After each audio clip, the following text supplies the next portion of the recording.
Hello there and welcome to today's video where I'll be talking about the video game Bioshock Infinite, running through its core mechanics and gameplay, as well as trying to tell the story in as much detail as possible. In this video I hope to look at every aspect as much as possible and in as much detail as I possibly can. Let there be known that there is a spoiler warning in effect, as I will be spoiling a majority of the game, so you have been warned. Let's go to the gameplay. Infinite begins in the coast of Maine in the year 1912. Three figures sit inside a small rowing boat heading slowly towards a lighthouse in the distance. The main protagonist of the story, Booker DeWitt, sits at the back of the boat listening to the chat between the two strangers, twins by the name of Rosalind and Robert Lutece. Booker has been provided with a small box containing a broadside pistol, money, a key, a code, and a picture that reads, "Bring to New York unharmed." The boat stops at the lighthouse, from which Booker gets off, and the duo begin to row away, leaving behind Booker as he watches them disappear into the distance. Making his way towards the lighthouse, a note bearing DeWitt's name can be seen on the front entrance. "Bring us the girl and wipe away the debt. This is your last chance." Booker doesn't take notice of it at first though, and knocks at the door. With no response, Booker enters to see a small basin filled with water in front of him. He looks into it, his reflection showing his face as he does so. He begins to ascend the stairs of the lighthouse, catching a glimpse of a bloodied hand smeared across the wall, and entering what looks to be a torture scene. A badly beaten man sits bloodied on a chair, and a warning reading "Don't disappoint us" is directed at Booker. Who did this and why? Booker, unfazed, continues further up, ascending the spiral staircase. At the top, a bell-keyed lock awaits him. By using the code he obtained earlier in the correct order, Booker can undoubtedly unlock the door. Inside, a fancy red chair appears from the floor. By approaching the chair to investigate it, the chair automatically begins to strap him down by the hands, restraining him in position. The area around the capsule that he had wandered into begins to close. Make yourself ready, Pilgrim. The bindings are there as a safeguard.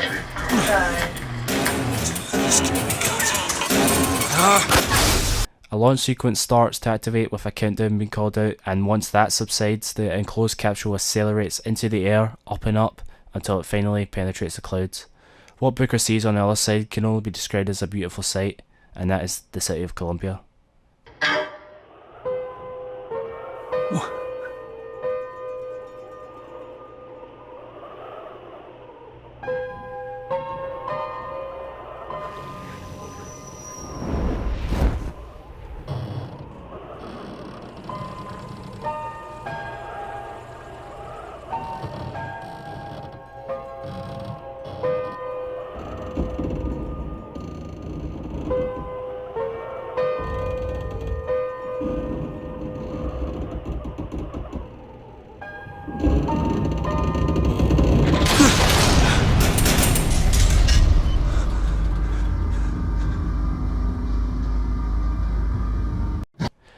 The device that Booker used was known as a Pilgrim rocket, one of 10 found within the United States.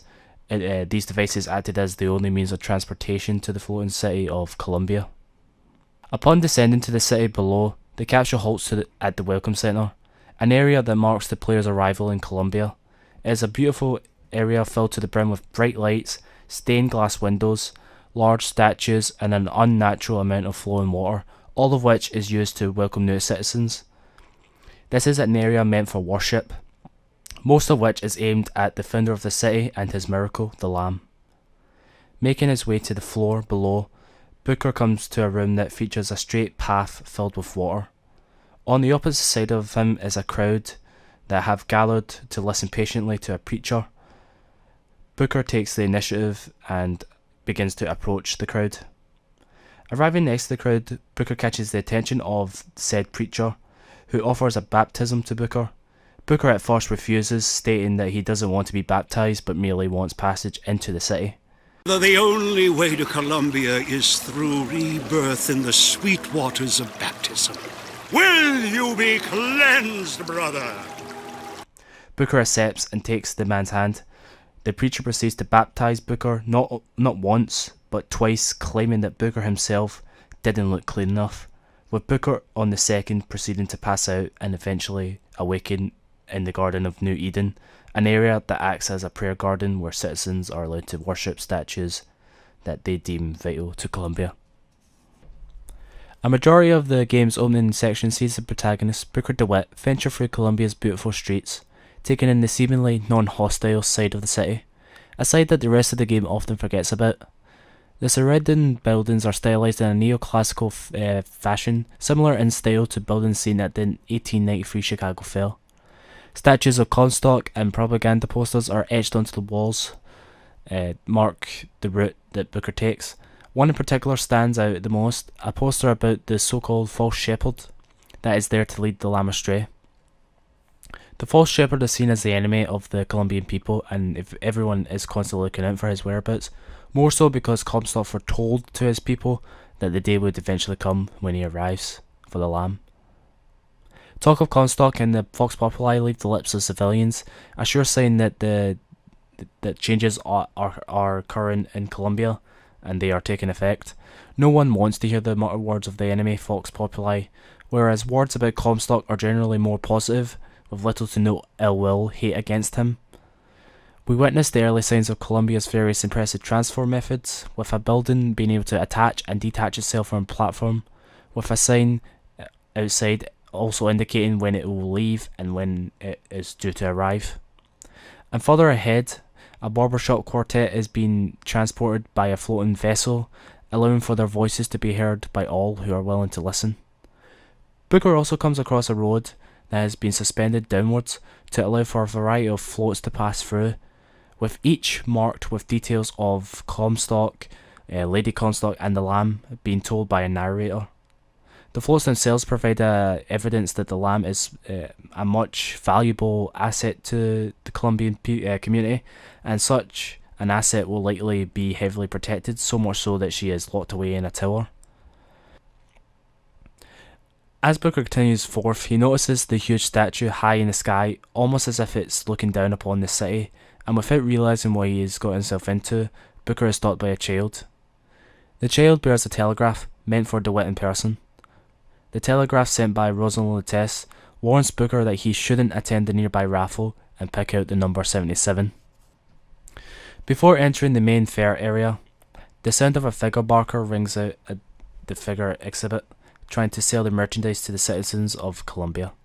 Being one of the main features of the game, the player is shown demonstrations of the made figures by two people dressed in devil costumes performing beside the barker. Upon entering the fairground, Booker comes across the Skyline exhibit, which showcases how the skylines that surround Columbia operate and are maintained. Gun galleries are available as well, with the Bring Down the Skyline Fox, where practice with shotguns are available, and the Hunt Down the Fox, focused on carbine gun practice. These areas provide the opportunity for the player to identify if certain options like sensitivity is too high, or if they want to use aim assist as on or off. Some gameplay aspects with the Cast Out the Devil that allows for the player to try out the Bucking Bronco figure on a man dressed up as a devil. This opportunity gives the player a taste of how the figures play a key part in formulating Infinite's combo gameplay. When promoted, Booker will be insisted by the barker managing the stall to try it out by speaking into it. The Foxophone relays Booker's message back, and Booker insists that he isn't paying for it.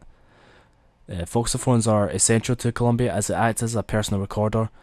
Throughout his adventure, Booker is able to find and collect a various number of these, and when listened back will provide a vast amount of information. Beside this exhibit is the handyman stall. This stall features a demonstration of a handyman, a person fixed inside an auto body, most of which are usually individuals that are either sick or seriously injured. Realistically, the idea behind the handyman is to prolong an individual's life.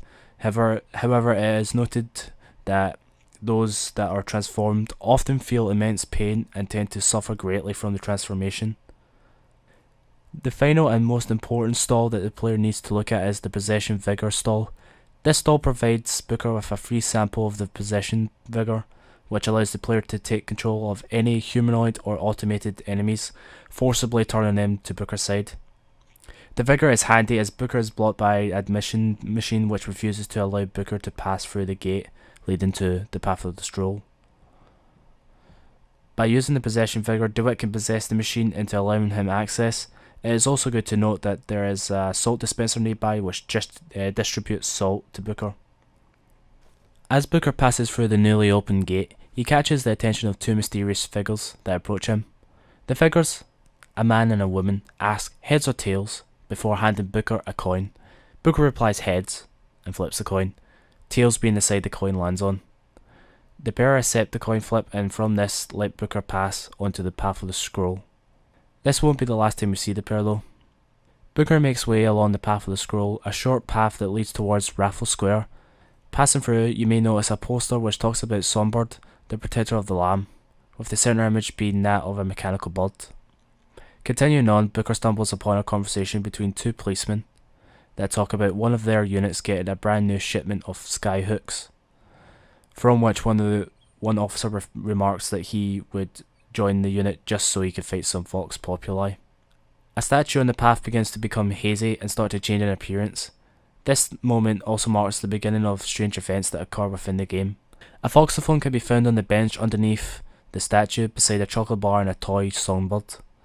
It is from Constance Field, a little girl who admires Rosalind Lutece and her field of work and is also interested in the lamb that resides in the tower.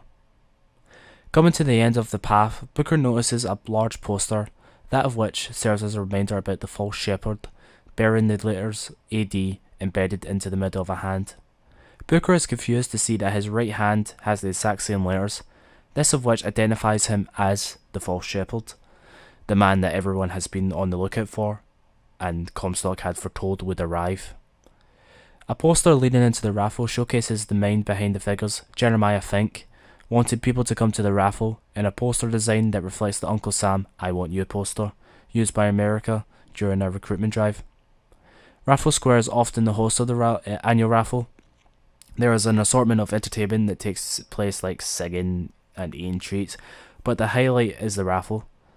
The raffle, however, isn't all fun and games as it is meant to be enjoyed by the masses, but the event itself showcases the racial and social prejudice that exists on Columbia, as the event often features the public stoning of a mixed race couple, something that we almost see occur firsthand. Entering the raffle area, Booker is met by a somewhat tiny crowd. Weird considering that the raffle would most likely attract every member of Columbia society. Booker is called forth to pick a ball from the basket by a raffle girl. Putting his hand into the basket, Booker pulls out the ball, revealing the lucky number 77, the ball that Rosalind foretold he would pick. The host of the show, Jeremiah Fink, draws out Booker's number 77. Booker's reward is the first throw at an interracial couple held up on stage, although the option to throw it at Fink is also present. As Booker goes to throw, a policeman catches him by his hand and the crowd notices the AD mark etched onto his hand. The police attempt to restrain Booker, but with help from the policeman's skyhook, which he takes for his own, and the number 77 ball, Booker is able to escape the raffle area, and making his way through the back of the stage, he acquires a pistol from one of the men. The police begin to swarm Booker in an attempt to stop him in his tracks. Men run at him in suicidal charges and others drop from the skylines above, taking out the impending police officers and a gun automaton that was keeping a watch on the nearby gate. Booker heads into Shady Lane. Passing by stores that include a pharmacy and a cigar shop, he comes to a shut door which, when he tries to open, is seemingly very hot. On the other side of the gate is a new enemy that Booker encounters, the so-called fireman. This enemy throws a fireball-like projectile, which includes a small portion of splash damage. Upon defeating the fireman, Booker is able to pick up a new figure that had fallen from the deceased fireman. The figure itself is the Devil's Kiss figure that enables Booker to throw the fireball projectile at enemies or subsequently allow for him to set a trap, which when triggered explodes, dealing a massive amount of splash damage to the enemy.